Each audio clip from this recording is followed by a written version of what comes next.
wabarakatuh. Bismillahirrahmanirrahim. Tabarakalladzi nazzala al-furqana ala 'abdihi liyakuna lil 'alamina nadhira.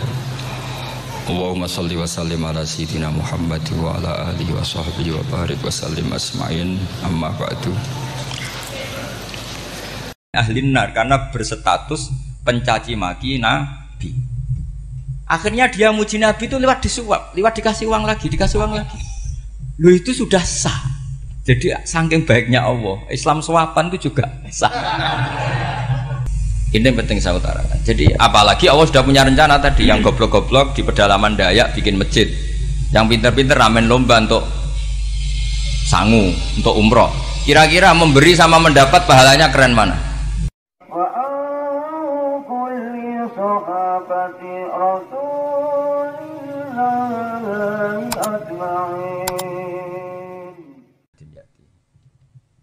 Ini penting saya utarakan sanad karena sebagian kesesatan fatwa itu juga karena nggak punya apa sanad.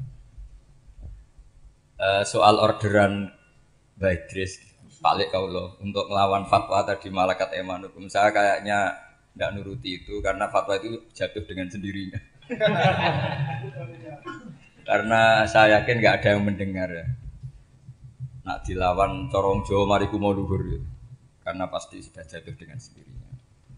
Karena kata Rasulullah SAW itu al halalu bayyinun wal haramu bayyinun. Jadi semuanya itu sudah jelas.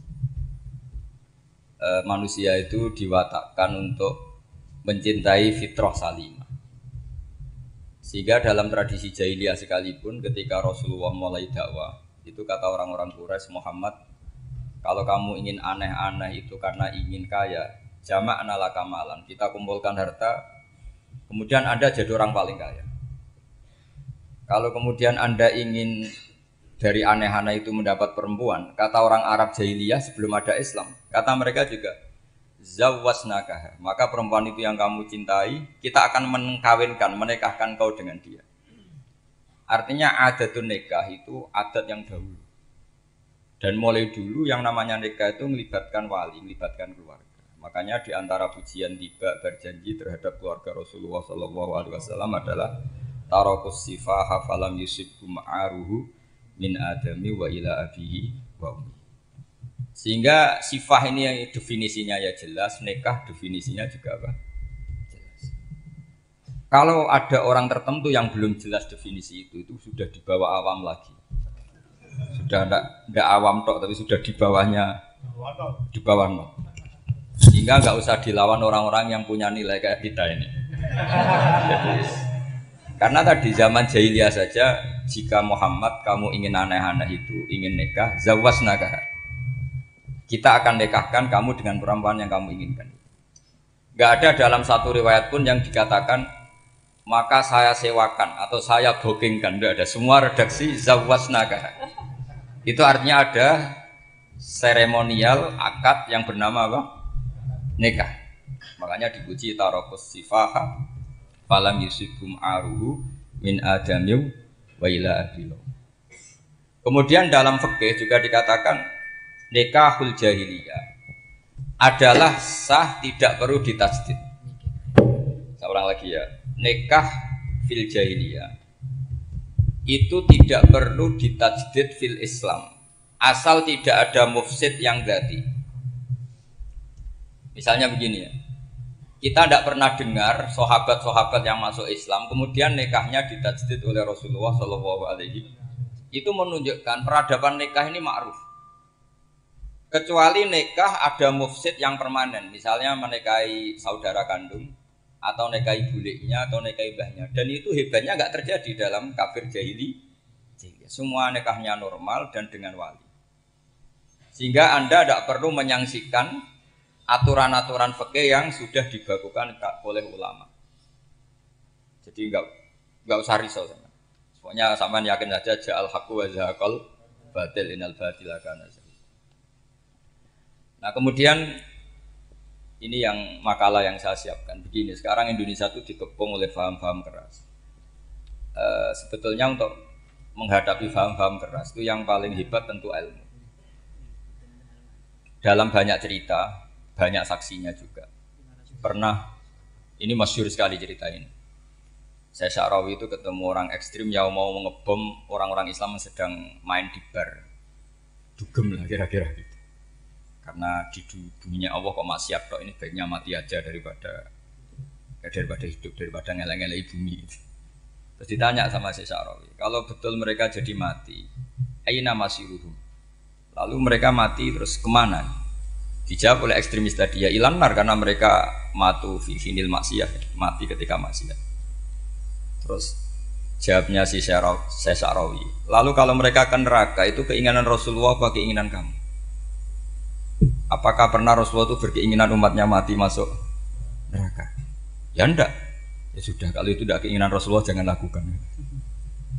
Itu kan satu ilmiah yang luar biasa. Rasulullah tidak pernah ingin umatnya mati dalam keadaan siap masuk neraka. Makanya tidak usah mati pas itu ya.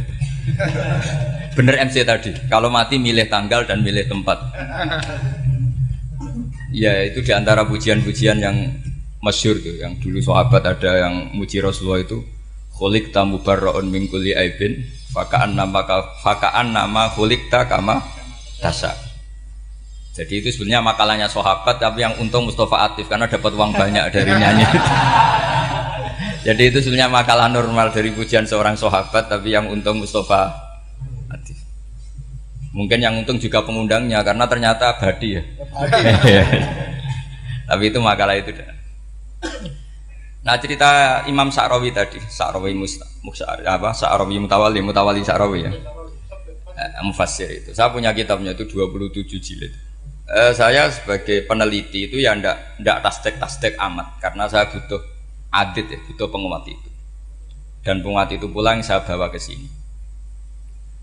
Ya ini saya baca terjemahnya dulu, nanti saya baca Arabnya supaya dapat barokahnya Rasulullah SAW sebagai Jami'ul Kalim. Nabi pernah didatangi seorang bedui. Bedui itu Arabi, orang kampung.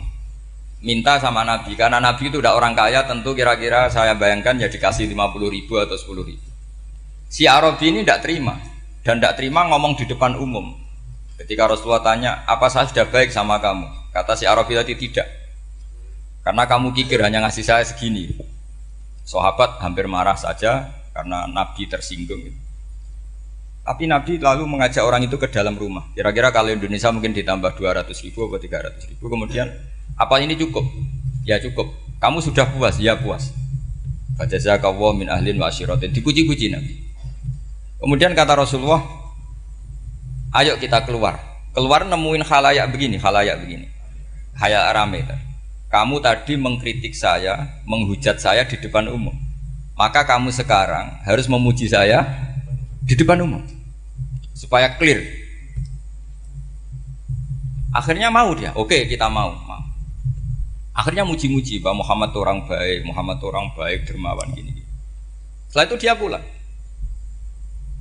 Hebatnya Rasulullah ketika pulang kata Nabi begini, sabda Nabi begini, kalau saja dia pas benci saya itu kok mati, saya ulang lagi, kalau saja dia pas komentari saya buruk tadi kok mati, maka dia mati sebagai min ahlin nar karena berstatus pencaci maki Nabi. Akhirnya dia muji Nabi itu lewat disuap, lewat dikasih uang lagi. Loh itu sudah sah. Jadi saking baiknya Allah, Islam suapan itu juga sah. Itu kan muji Nabi itu karena disuap. Makanya ini penting. Sehingga dalam khazanah Islam itu memang agak aneh-aneh. Jadi di antara ceritanya dalam hukum-hukum Islam itu ada orang fasiknya minta ampun, tapi minta karena iman sama hadis bahwa nanti kalau ada orang mati disaksikan orang dua, apalagi kalau 4 min ahlil jannah, maka dia min ahlil jannah. Itu dia fasiknya minta ampun, nyewa orang. Nanti kalau saya mati bilang saya orang baik. Betul. Setelah dia mati bayar.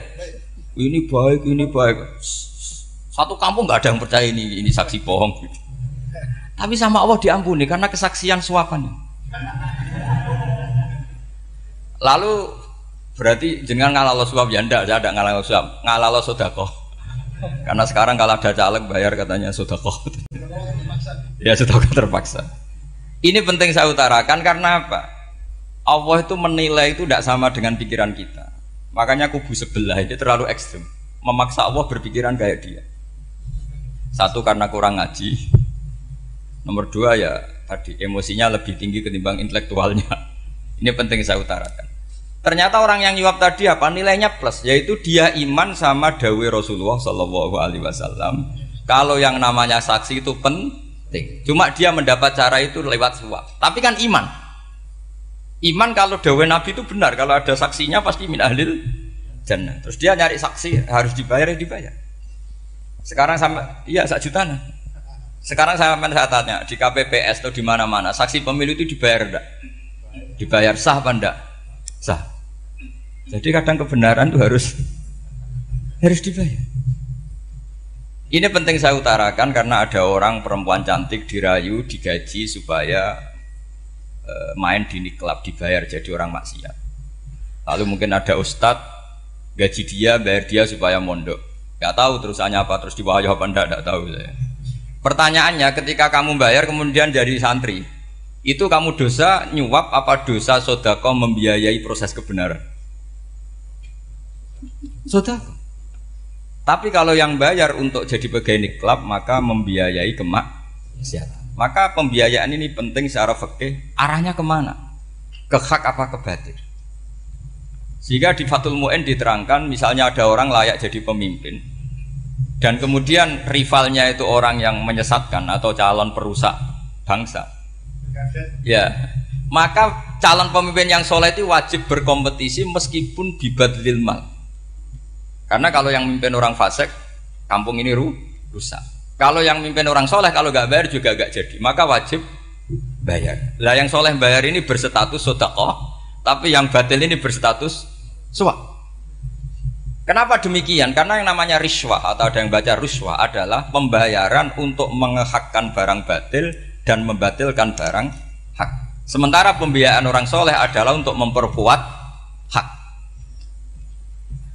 Nah orang tuh nggak tahu, yang ngajinya ndak hatam-hatam tuh taunya pokoknya ar-rosi wal murtasi benar. Tapi nggak pernah mikir lalu definisi riswah atau ruswah itu apa. Ini bukan provokasi supaya semua calon bupati gubernur nyuap ndak, hanya nyuruh mereka sodako saja. Jadi kalau nggak jadi, tapi sodako betul ya, kalau nggak jadi ya tetap ikhlas dari awal memang sodako. Lah soal geremeng ya bawaan manusia gitu ya. Ya nggak apa-apa namanya tetap geremeng.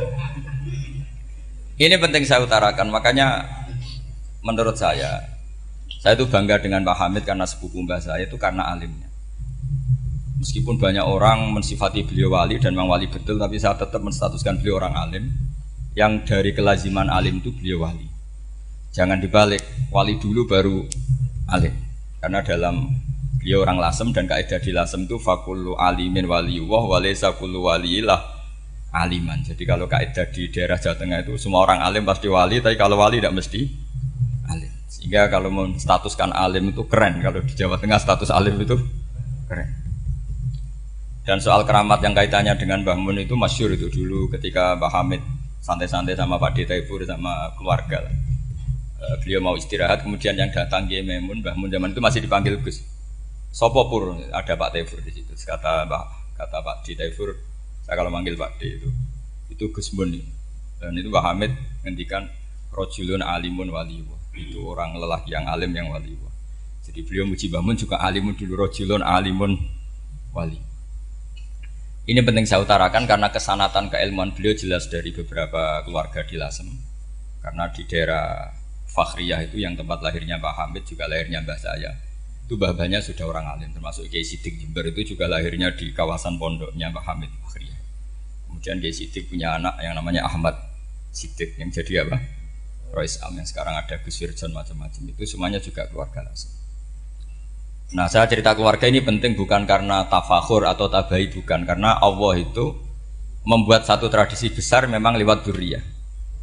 Sehingga Allah ngendikan misalnya ulaikal ladzina an'ama Allahu 'alaihim minan nabiyyin min dzurriyyati Adam wa mimman hamalna ma'an wa min dzurriyyati Ibrahim wa Israila wa mimman hadaina wastabaina. Karena tanpa dzurriyyah itu enggak ada tradisi, enggak ada kultur. Misalnya saya menjadi hafal Quran dulu, bapak saya itu tiap Zaman Pak Hamid masih sugeng, yang semaan di sini itu pasti bapak saya, namanya Kiai Haji Nur Salim. Kadang diajak baca Quran di kamarnya Kiai Hamid. Karena kalau bapak saya itu mantu ponaan sama Pak Hamid. Itu dulu bapak saya memotivasi saya supaya hafal Quran itu gini, hak kowe kudu hafal Quran. Nak kowe rapal Quran, iku kepaten obor. Kok anak merapal luwe duwe alasan. Jadi kalau ada Gus tidak alim itu mesti salah bapaknya. Karena kalau bapaknya bisa baca Wahab, anaknya mau baca primbon tuh malu. Tapi kalau bapaknya sudah bacanya WA, anaknya jadi primbon. Era cucu sudah dukun. Era cucu sudah kayak Dimas Kanjeng nanti itu pasti. Karena nggak ada rasa malunya.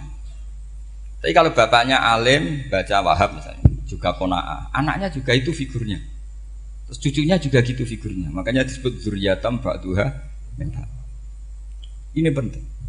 Dulu Mbah Mun itu sering ijazahi saya itu persis ijazahnya bapak, ijazahnya Pak Hamid. Kalau punya amplop itu ya dibeda-bedakan, ini amplop dari tamu, ini dari pejabat, ini dari orang fakir. Sehingga penggunaannya juga sesuai itu, tidak serampangan. Karena dianggap amanat. Kalau kita salah tasarruf maka menjadi hisab. Kalau sekarang nggak salah dikumpulkan. Orang desa salam template wadol titik kuru, wedhus kuru. Ambek guse dikutuku. HP seri terbaru itu kan kasihan ya. Padahal sing salam template itu ibunya kerja di Malaysia. Mungkin gelantungan ngecat tembok di Malaysia. Hasil salam template digugus tuku HP terbaru itu kan nggak imbang. Nah tuku tasbih kan sumbut. Ini bukan nyindir tapi ngamuk. Jadi ini penting karena semuanya itu ada hisabnya. Walatus alunna yauma idzin anina. Karena tradisi ini harus kita teruskan ala qadril istito. Karena itu nanti yang mengawal ilmu. Kemudian termasuk tradisi mengakui santri goblok, ini penting. Itu enggak ada santri sebarokah santri goblok. Makanya dulu Mbah Mun, Mbah Hamid, Kiai alim itu kalau sama santri goblok ya tidak benci. Enggak kayak sekarang semua orang bikin sekolah unggulan. Sekolah unggulan itu kritik saya hanya memproduksi orang-orang yang nantinya mendapat. Kalau kamu punya santri hafal Quran, nanti hadiahnya umroh. Langlanya umroh, santri pinter hadiahnya beasiswa. Tapi hubungannya sama negara itu mendapat. Sementara santri yang goblok hidup di pedalaman Kalimantan karena di sana belum ada masjid, bikin masjid. Sebagian hartanya dipakai masjid, sebagian hartanya dipakai bangun masjid. Ini yang goblok pendiri masjid, yang pinter pengajian di masjid dibisaroi uang kas masjid. Artinya gini. Ya kalau halalnya halal, tapi kita mbok yo roh hikmahnya orang-orang goblok.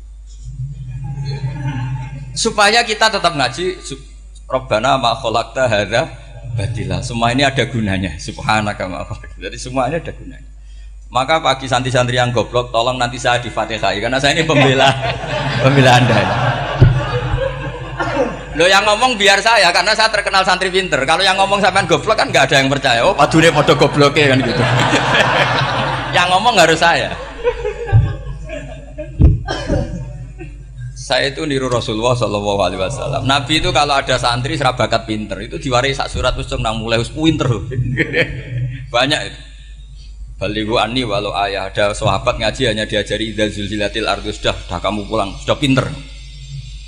Karena betul. Sekarang coba diangan-angan. Ada santri alim alamah. Mungkin bakasnya furu'iyah. Gimana hukumnya Jumatan jumlahnya itu 40 kurang atau 40 pas imam.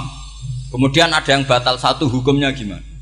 Dia mikir furu'iyah. Sementara yang goblok, dia di desa tertinggal gak ada masjid. Piye caranya dia masjid? Ini bikin aslul ibadah. Yang sini sudah khilaf tentang yang gak penting. Jadi orang goblok kadang lebih keren. Akhirnya apa? Duriannya yang goblok nanti jadi orang alim alama ngekholi wong goblok karena pendirinya biasanya orang pati pinter. Itulah Allah Subhanahu wa taala. Ada bikin sesuatu itu sia-sia. Nah, saya ini korban ilmu itu. Akhirnya santri saya banyak yang enggak jelas. Ya, tapi ya saya terima saja. Saya santri itu macam-macam. Ada yang profesor, ada yang doktor, ada yang goblok, ada yang baru tobat kemarin. Ada yang Cina lagi seneng ahli sunnah wal jamaah, macam-macam. Semuanya ngaji sama saya. Karena saya tetap berkeyakinan Rabbana ma khalaqta hadza batila. Ini penting saya utarakan karena khazanah kita ini jangan digerus oleh orang yang tidak bertanggung jawab. Pernah ada di hadis Muslim, ini cerita di Sahih Muslim. Ada seseorang sedang sujud, kemudian diinjek oleh orang fasik. Saya ulang lagi, diinjek. Rokobahnya, yang diinjek itu rokobahnya. Lehernya itu diinjek sama orang fasik. Kemudian si yang sujud tadi bersumpah, wallahi la yaghfiru wallahu lak. Demi Allah, Allah tidak akan mengampuni kamu.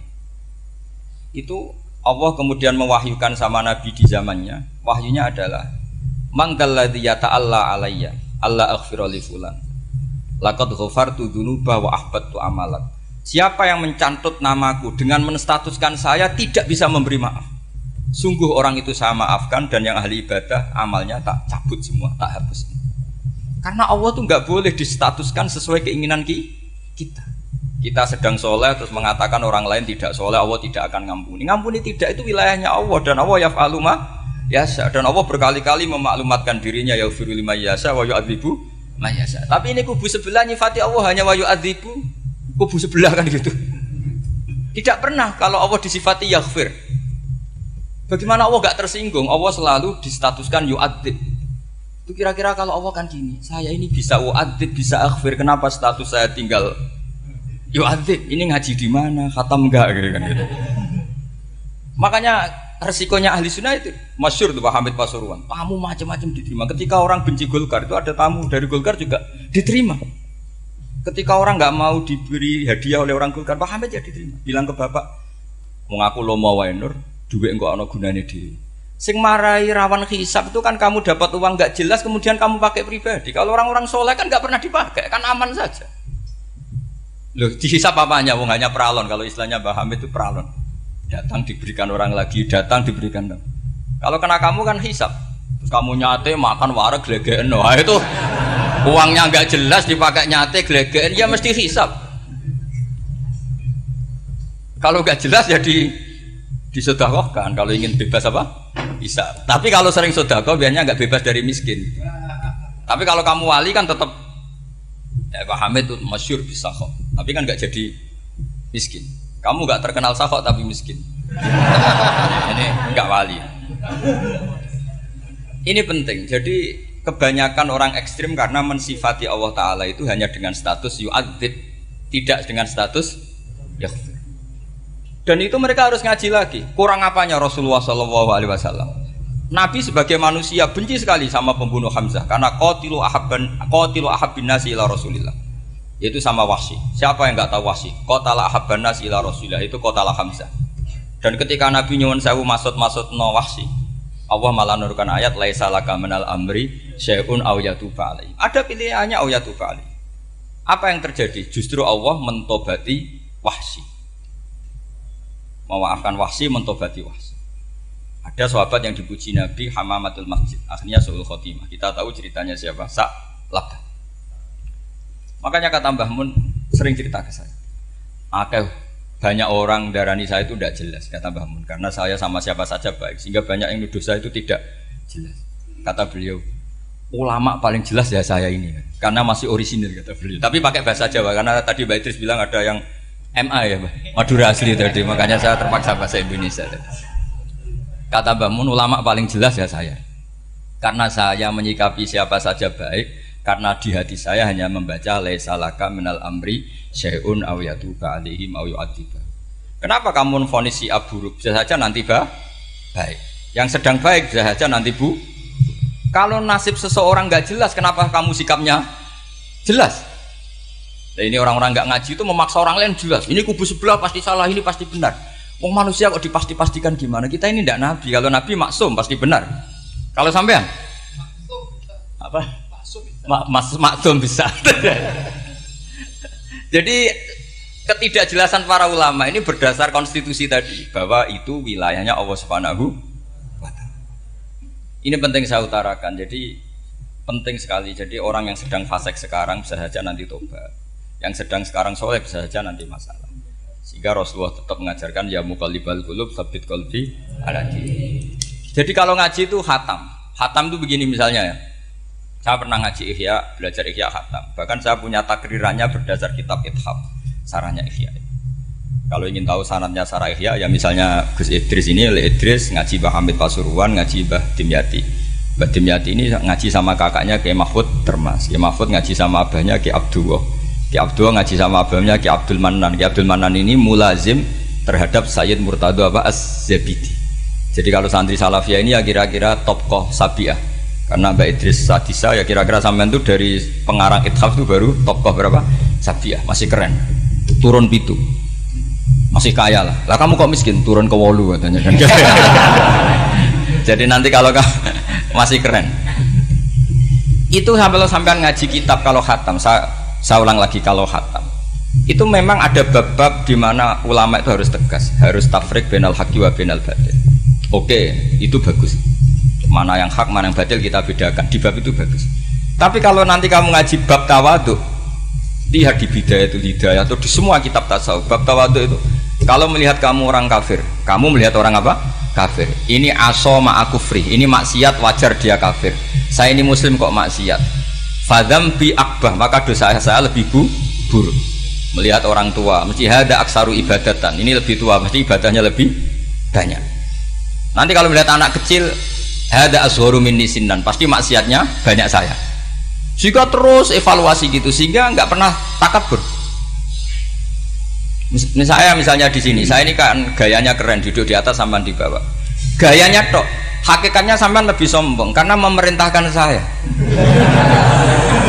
Jadi panitianya itu, makanya saya merasa tawadhu saja meskipun berdiri, karena hakikat saya ini makmur, diperintah. Panitia ini, penyelenggara ini amir, pemerintah. Kira-kira sombong mana? Itu sekali saya tidak memaafkan, finnar itu.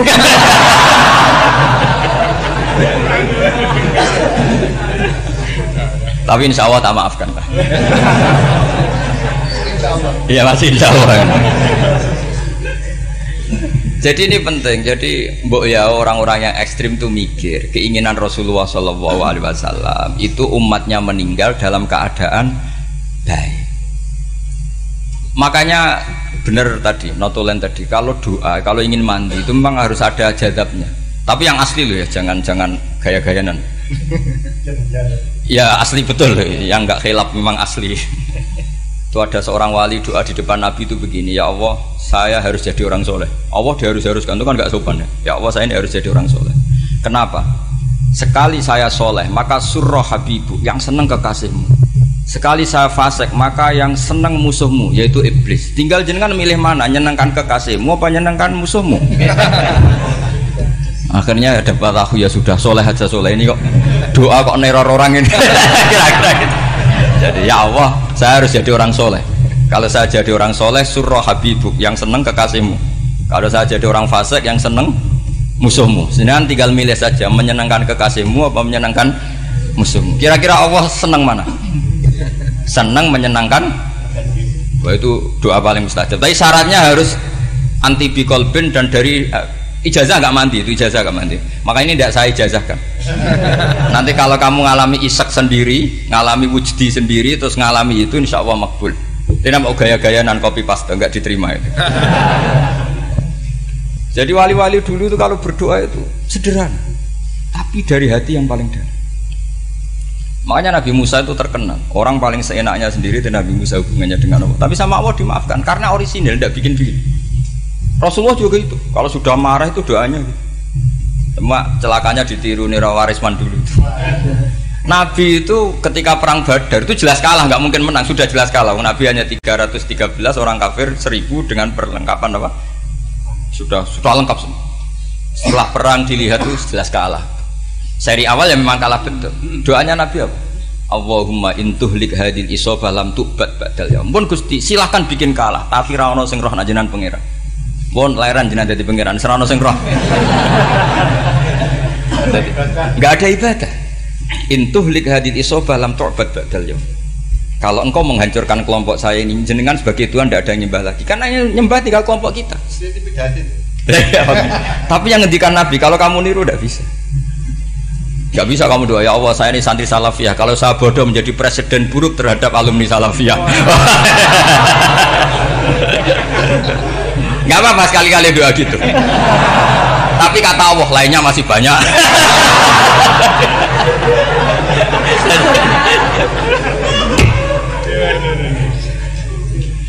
Tapi itu syaratnya tadi harus ada al-wujdi wasima. Jadi makanya Imam Ghazali punya kitab al-wujdi wasima. Karena ada masrob, ada syarab. Jadi wali ngikuti para nabi itu ada masrob, ada syarab. Sehingga perasaannya itu beda. Saya punya sekian contoh. Makanya tadi saya bilang di sini yang cerita nanti tak baca Arabnya ya tabarruk dengan jamil apa kalim. Jadi Nabi menyontohkan gini ya. Hubungannya Nabi dengan umatnya itu kata Rasulullah ibarat orang punya unta atau sapi yang susah, yang sarodat itu berat. Kalau bahasa sini nama betul. Yang larat ya Pak? Melayu. Terus orang-orang lain ingin membantu. Kubu sebelah ingin bantu. Tapi ketika mereka ingin bantu malah unta ini tambah lari karena asing. Semua selain pemiliknya ini kan bagi unta itu asing. Jadi mau dibantu ditangkap tambah lari karena ini orang asing semua. Ngajinya agak jelas, asalnya agak jelas, tapi mau ikut ngurumat Islam ini asing semua. Akhirnya kata Nabi yang punya unta itu tadi datang, kemudian ngambil rumput, terus unta itu dipanggil, kemudian unta itu ngikuti. Kata Nabi, ibarat saya seperti itu. Kalau saya yang memimpin Islam, saya yang merawat umat saya, maka umat akan mudallalah, akan nurut. Tapi kalau yang rumat kalian, malah Islam menjadi kacau. Kenapa menjadi kacau? Karena tadi nyifati Allah saja salah. Orang Islam baik dihukumi kafir hanya karena tahlilan, hanya karena manakiban dihukumi kafir. Sekarang inginnya Nabi orang menjadi Muslim apa kafir? Inginnya Nabi orang menjadi Muslim apa kafir? Muslim. Lalu gara-gara melakukan perilaku tertentu dihukumi kafir. Iya, ziarah wali songo musyrik, nyekel patok musyrik. Katanya minta sama mayit. Padahal saya andekan jadi mayit itu diziarahi sampean nggak seneng. Nggak senengnya karena ya kadang murid itu jari gurunya ya kurang ajar. Masa gurunya dibilang gini, ya Allah, ingkana musinan fazid fi isani, wa ingkana musian fatajawas andu. Kata gurunya, soleh tenan darani ingkana. Makanya saya tidak suka zaman ziarah ke saya, kecuali doanya ditasihkan dulu ke saya. Makanya nggak boleh ziarah itu pada Nabi, bisa murtad kan? Coba itu baca di depan Nabi, murtad gak? Ya Allah, kali ini baik maka gini, kalau buruk. Masa Nabi baiknya ingkana? Lah orang-orang yang menyerang kita kan, itu gak ada zaman sahabat doa seperti itu. Ya mesti gak ada, mana mungkin sahabat baca itu di depan Nabi. Masa Nabi didoain, ya Allah kalau dia baik maka fazid, maka kalau dia buruk, ya gak mungkin. Lah mereka nyerang kita itu gak ada dalam sejarah sahabat. Ya sahabat kok nahlili Nabi itu gak nabi, mau didoain maghfir lahu. Kan ngenyek kanjeng Nabi jadi ngono maghfir lahu. Ya mesti saja sahabat gak akan tahlilan. Yang kabudut itu Rasulullah, bahkan diistilahkan kabudut saja salah. Intaqala ila rafiqil ala. Nah kalau sampai harus ditahlili, kalau enggak yang rokok betul. Amalnya pas-pasan, dosanya berkelanjutan.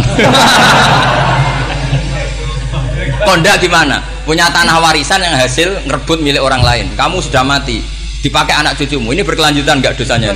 Berkelanjutan, berseri-seri. Mereka kalau nyerang kita kan sahabat tidak melakukan itu untuk Nabi, ya nggak mungkin lah sahabat mendoakan itu pada Nabi, kan nggak mungkin.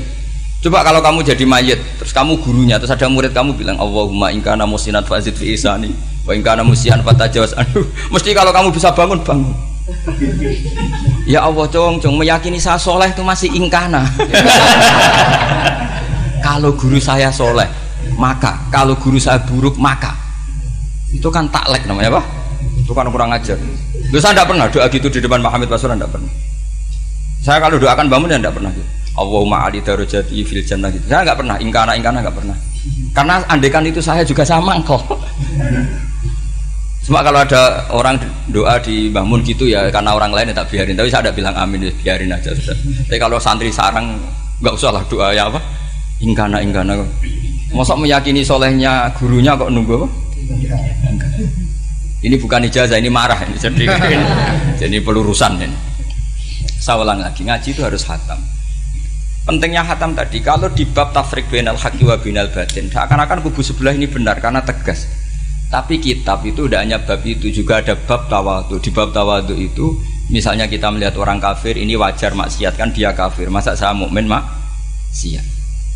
Dan ini kafir bisa saja nanti husnul khotimah, saya muslim bisa saja su'ul khotimah. Jika tetap tawadhu. Melihat yang lebih sepuh ini aksaru ibadatan minni. Melihat yang kecil asghar berarti aqallu maksiatan minni. Sehingga melihatnya itu tawadhu. Jadi kalau di bab tawadhu semuanya orang itu mungkin. Nah di sini Rasulullah SAW mengajarkan ketika malaikat Jabal bilang Muhammad orang yang mendustakan kamu saya tungkepi gunung biar mati semua. Kata Rasulullah saya berharap keluar dari tubuh mereka min aslabihim dari keturunan mereka orang-orang sing mukmin. Sudah karuan kafir saja Nabi tidak berhenti berharap. Jangan-jangan nanti keturunannya mukmin dan itu betul. Kita tahu Abu Lahab punya anak Darrah itu mukminah. Abu Jahal punya anak Ikrimah juga mukmin. Dulu Walid bin Mughirah musuh besarnya Rasulullah punya anak Khalid bin Walid. Sekarang orang-orang yang abangan gak hafal Quran, kadang anaknya hafal Quran lewat program PTPG, kadang yang hafal Quran malah anaknya ndak hafal. Makanya kalau pas wisuda sampai bingung, gurunya itu sampai nangis. Kenapa nangis? Ini anaknya orang gak hafal Quran tapi sudah hafal, saya gurunya ndak hafal kata. Lah kenapa bisa jadi hafid? Karena guru sewaan kata. Itu banyak sih. Ini penting saya utarakan supaya ekstremitas itu berkurang. Logika-logika yang dibangun ulama itu ngikuti riwayat. Agama itu ngikuti riwayat, bukan sekedar akal. Saya punya contoh ketika kitab Ihya menutup kitabnya, yaitu Imam Ghazali. Itu ada dua orang. Ini di akhir kitab Rojak dan dipakai menutup kitab Ihya sebagai rojaknya Imam Ghazali. Ada dua orang min ahli nar dipanggil sama Allah. Ini sekaligus ijazah. Kali ini ijazah betul. Yang dipanggil ke surga itu masih muqayyad dan biangkalil jahim, masih muqayyad, masih dibelenggu sama atribut neraka. Terus sama Allah ditanya, dia jong kabarin rokok, wah syarro makanan Gusti rokok jenengan takokno sekarang ra enak jen. Terus kata Allah, ya sudah kamu kembali ke sana karena kamu memang orang fasik. Itu lari, semangat mau ke neraka. Ini ijazah. Semangat disuruh kembali ke neraka itu semangat lari. Allah tanya, "Loh, Jong, kenapa kamu semangat?" Ya Allah, saya ini sudah kapok. Dulu ketika di dunia kamu perintah, engkau perintah, saya tidak semangat. Maka kali ini jenengan perintah, saya semangat. Karena saya sudah kapok. Setiap engkau perintah, saya ada lari semangat ke neraka. Nah barokahnya semangat masuk neraka ini, kata Allah, ya sudah kamu di surga saja. Maka ijazah, nanti kalau ada pengumuman, silahkan masuk neraka. Kamu harus lari sekencang-kencang. Karena itu perintah Allah, apa? Yang ketika kita di dunia kalau diperintah males-malesan. Kalau kamu diperintah sholat subuh jamaah kan males-malesan. Dan itu menjadi kita masuk neraka. Sebagai kafarah itu ya Allah, karena ini perintah engkau, saya tidak males-malesan lagi. Wis ngebalikin rokok, lari semangat. Allah akhirnya harus dimaafkan. Panggil lagi, sudah di surga saja. Barokahnya semangat masuk neraka. Nah ini ijazah ini. Ya diterima ya. kok enggak semangat terima ya. Yang kedua enggak. Sudah kamu kembali ke neraka, pelengahan gitu. Enggak semangat. Allah dilihat terus enggak semangat. Kenapa kamu tolah-toleh? Ya Allah, saya tidak pernah ngira ketika engkau manggil saya ke surga, kemudian engkau kembalikan lagi ke neraka. Ya sudah di surga saja. Barokahnya husnudzon. Jadi ini ijazah, kamu milih dua itu, milih yang mana terserah. Artinya apa? Logika kamu itu tidak mesti masuk apa yang dilakukan oleh Allah Subhanahu wa Ta'ala. Itu logika kamu kan tidak masuk, tapi Allah yaf'alu ma yasha. Ini penting saya utarakan. Nah tapi orang-orang ekstrim itu maunya nyifati Allah dengan status yu'adzib, yantakim, jabbar, kohar. Sifatnya Allah Ta'ala itu 99. Kenapa apal kamu hanya satu? Jadi tetap saja menghadapi fenomena seperti ini tetap laisa laka minal amri syai'un aw yatuba alaihim aw yu'adzib. Sehingga setahu saya Mbah Mun, Mbah Hamid Pasuruan, guru-guru kita, habaib yang alim-alim itu melihat tamu macam-macam ya dilayani semua.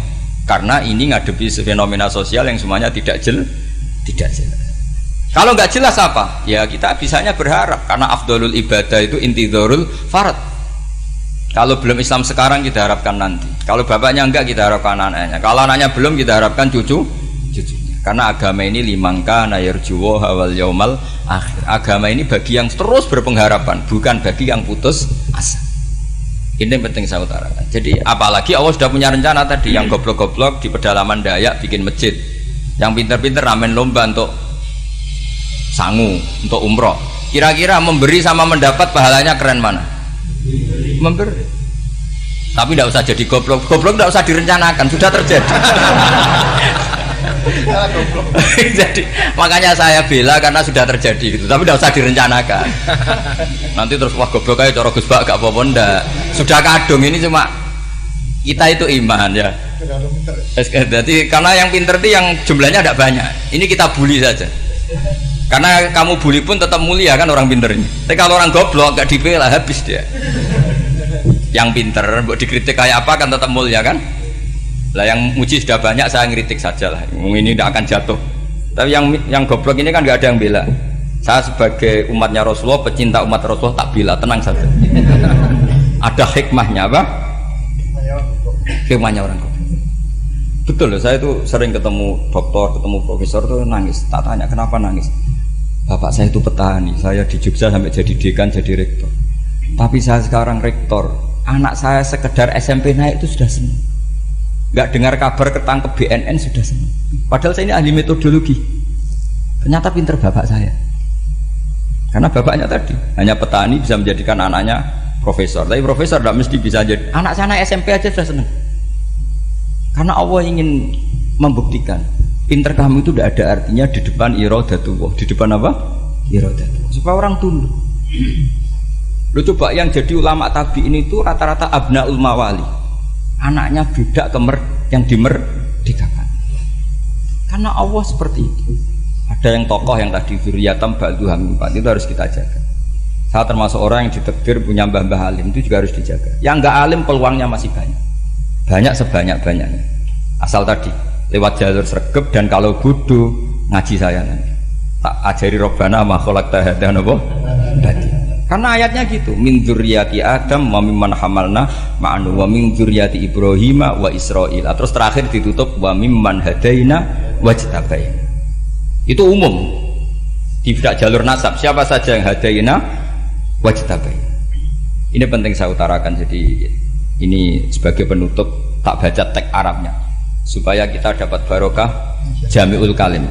Karena sebarokah-barokahnya bahasa Jawa atau bahasa Indonesia masih barokah bahasa Arab. Cuma kalau tidak saya terjemah dulu, nanti saya baca ini kamu amin amin dikira doa aja sih. Makanya ini diterangkan dulu biar gak korban apa diamini. Karena saya ini pernah Jumatan di satu kampung, imamnya itu sepuh. Imamnya sepuh, khutbah itu gak selesai karena dia gak bisa menyelesaikan sesuai teks di bukunya itu. Yang belakang mantel terus amin amin. Akhirnya Pak Khotib ngadeg lagi, congkurung doa congkurung.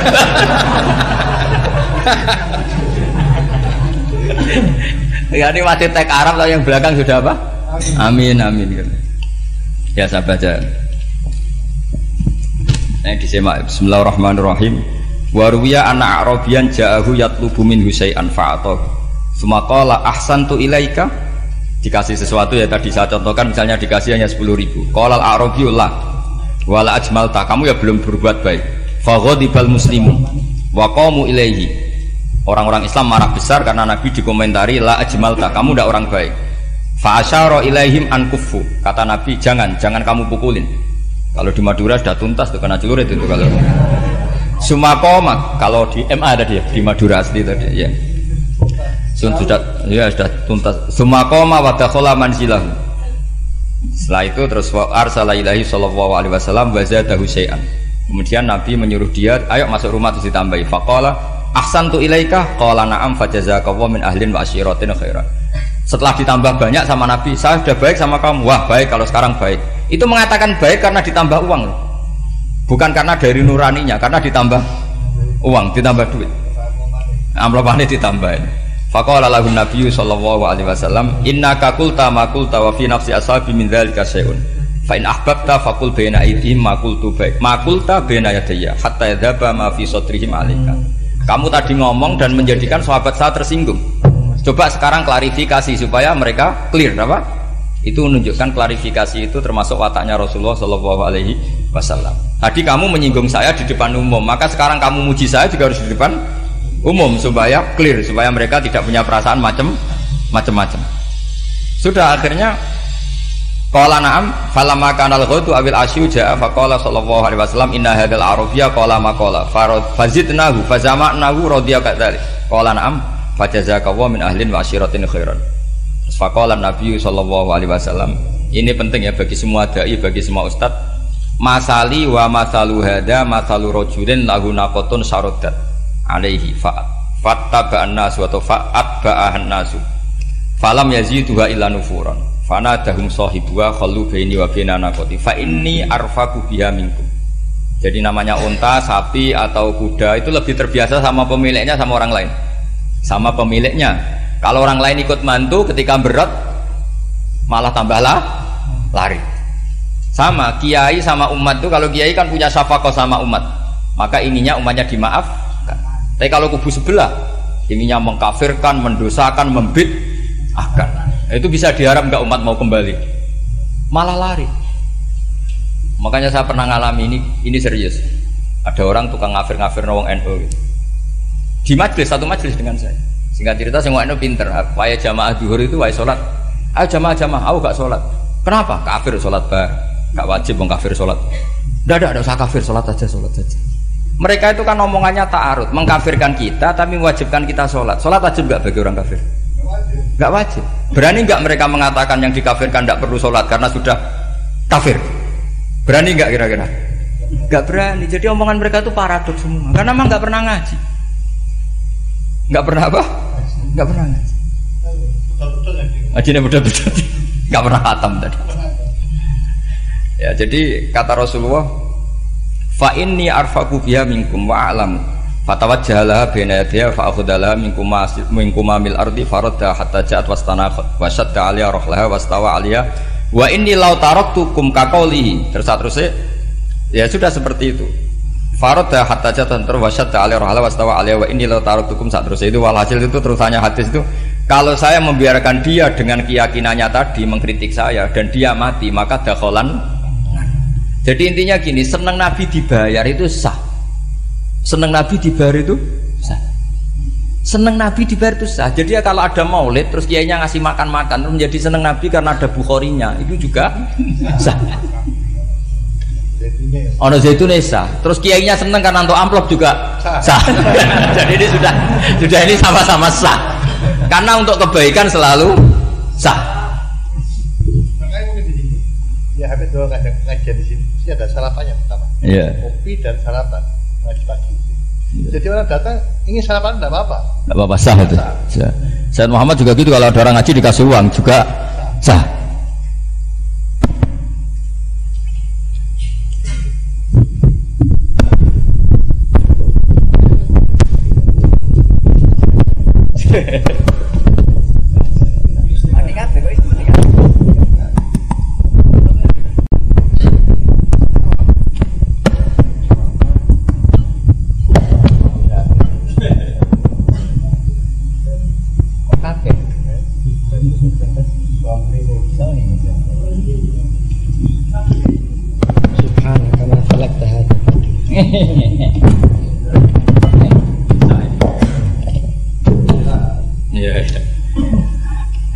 Ya, jadi ini jelas ya, jadi riwayat ini jelas. Kemudian riwayat yang ada di kitab Bukhari ketika Rasulullah didustakan, dibuli. Ini wa ana mahmum ala wajhi falam astafiq illa wa ana biqarni sa'alib, yang di bawah garis itu ada yang di Bukhari. Farafatu rasi fa idzan ana bi sahabatin qad adallatni fa nadartu fa idzan fiha jibril fa nadani fa qala inna wa qad sami'a qala qaumika laka wa maraddu 'alaika wa qad basa ilaika malakal jibal litamurahu bima syi'ta fihim. Fanadani malakul jibal fasallama alayhi tsumma qala ya Muhammad faqala dzalik bima syi'ta in syi'ta an utbiqa alim al-akhsaban faqala Nabi sallallahu alaihi wasallam bal arju ayyukhrijawahu min aslabihim ma ya'budu wa wahdah la yusyriku bihi syai'an. Jadi Nabi menghadapi yang sedang kafir saja enggak putus asa, bisa saja mereka nanti melahirkan anak-anak yang Islam. Jadi kalau ada kiai menghina orang kafir itu jangan melihat kiai kok kancanan wong kafir. Yang benar itu kiai yang penuh harapan, sehingga sama orang kafir saja berharap. Tapi sekarang enggak, kiai kancanan wong kafir, kiai kok kancanan wong fasik. Logikanya dibalik. Kiai nelateni wong kafir nak menawa anak turune masuk Islam. Kiai nelateni wong fasik anak menawa dadi soleh. Logikanya harus seperti itu. Nah, soal perang itu beda. Perang kan mereka sudah menstatuskan diri ingin bunuh kita. Tentu kita harus berani untuk mempertahankan diri. Tapi kalau kondisi normal tidak bisa seperti itu. Ini kan kondisi normal. Itu Rasulullah. Ya nggak boleh, karena tadi. Bahkan kalau saya pernah ngaji ini di Sidogiri pernah cerita Rasulullah jajar Nabi Nuh. Ada seorang wali, pasnya Abu Hasan Asyadili. Siapa Abu Hasan apa? Asyadili. Mimpi ketemu Rasulullah jajar Nabi Nuh. Kemudian Nabi Nuh itu digojlok sama Rasulullah. Kamu pernah maksudkan kaum kamu, bisa saja fi aslabihim atau fi zuhurihim ada nasamatan sing tu'minu billah. Sekarang misalnya begini ya, ini orang kafir. Di sini itu ada gen yang ribuan ila yaumil qiyamah.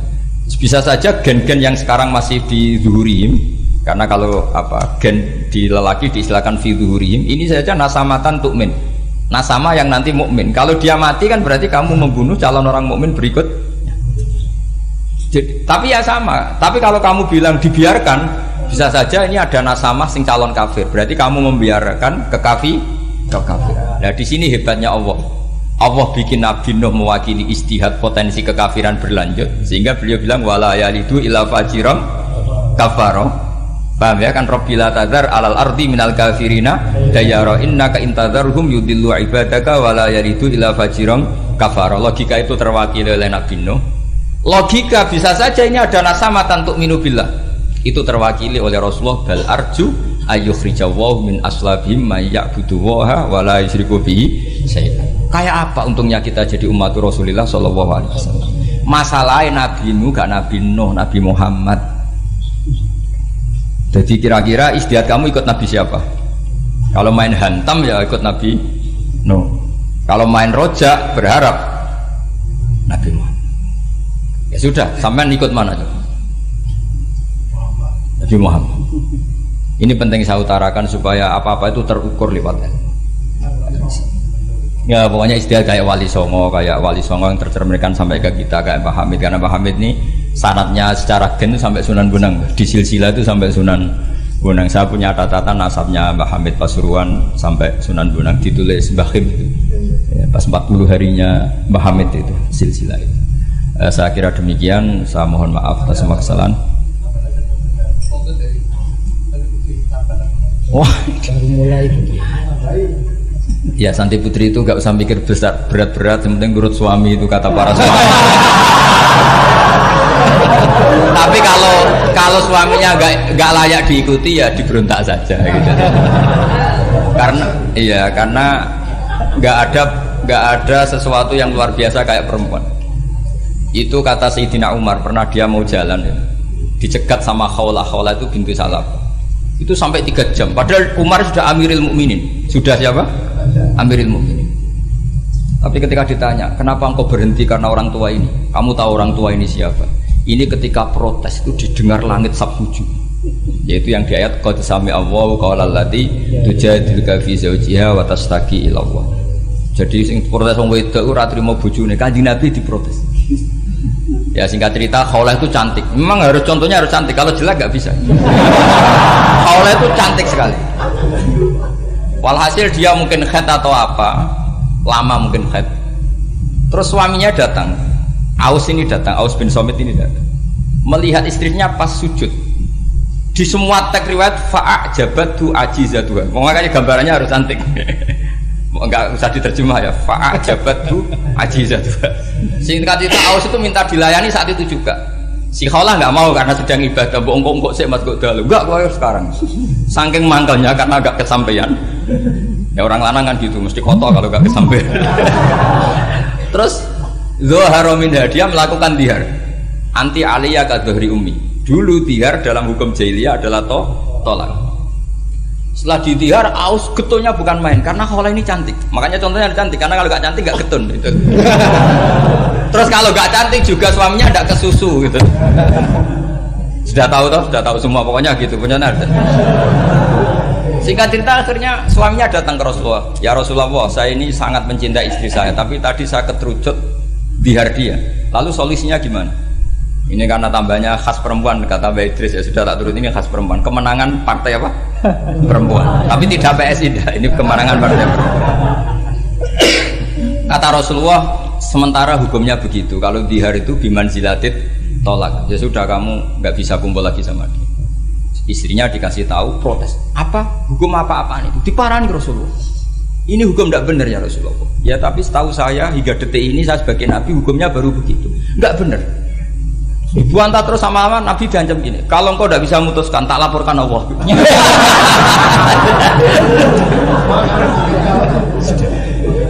Akhirnya ini pulang betul, pulang sujud, sholat, lapor sama Allah. Dan ketika lapor sama Allah, ya Allah ini tidak fair. Lapornya tuh jorok sekali. Qad nasartu lahu batni, akala sababi wa nasartu lahu batni. Akala sababi, muda saya sudah dihabiskan sama suami saya. Wa nasartu lahu batni, tidak usah diterjemah. Tapi ketika saya sudah tidak muda, sekarang saya mau diceraikan lewat apa? Dia. Terus wa innali auladan, saya ini punya anak banyak. Indomam tuhum ilayya jauh. Kalau saya rawat pasti mereka kelaparan. Karena saya miskin, saya seorang perempuan. Tapi wa indomam tuhum ilaihi do'u. Nak tak elokno bapak mesti ditinggal wayang. Wah kira-kira gitu. Wayang berutu sendiri. Akhirnya Allah jawab bahwa dihar itu tidak tolak. Lah akhirnya Nabi manggil dia, panggil perempuan tadi. Padahal Nabi gak dengar, itu di kamarnya sendiri perempuan tadi. Terus qad sami Allahu qala allati tujadiluka fi zawjiha wa tashtaki. Itu semua teks ya tujadilu. Allah mendengar perempuan lati itu perempuan tujadil kasil madoni kowe Muhammad. Nek nak dadi kiai dipadoni wedok enteng, Nabi saja dilabrak. Wes musa perempuan tuh repot.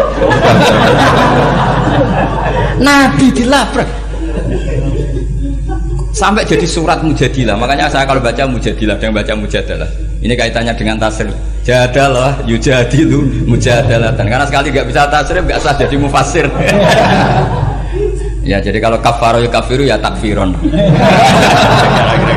Iya kira-kira kan gitu. Fa'ala yufa'ilu ya tafilan. Jadalah yujadilu mujadalatan. Jadi kalau mujadalatan itu masdar, karena ini subjek pelaku mujadilah, jadi boleh mujadalah bisigotil masdar, boleh mujadilah dengan sigot isim fa'il. Karena wanita pembantah Nabi itu didengar oleh Allah. Makanya ayasma'uha Rabbul Izzah min fawqi sab'i samawat wa lam yasma'ha Umar. Allah saja mendengar dari langit 7, masa Umar gak mau mendengar? Jadi makanya kalau Umar macam-macam orang nyewa khaulah, kamu yang ngomong. Assalamualaikum warahmatullahi wabarakatuh.